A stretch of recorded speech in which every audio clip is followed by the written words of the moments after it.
ဒီကောင်လေးတွေကတော့ကျွန်တော်ပြင်ပေးတဲ့ပန်ကာလေးတွေပေါ့ခု MBR ကဘယ်လောက်ရှိတော့ဆိုတော့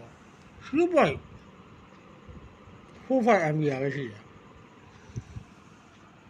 ဟောလေရတာတင်လို့ရတယ်နော်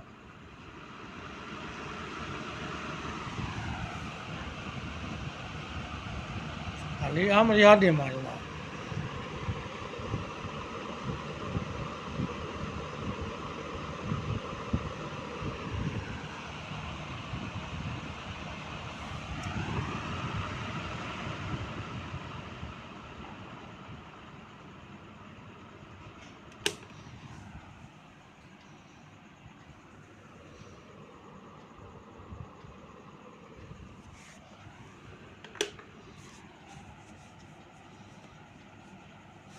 အဲ့တော့ဆိုရင်ကိုလေတော်တော်ပြင်းနေပြီ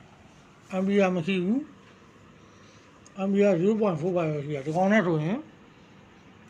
DC power 30 နဲ့ဆိုရင်တညာလုံးသုံးလို့ရတယ်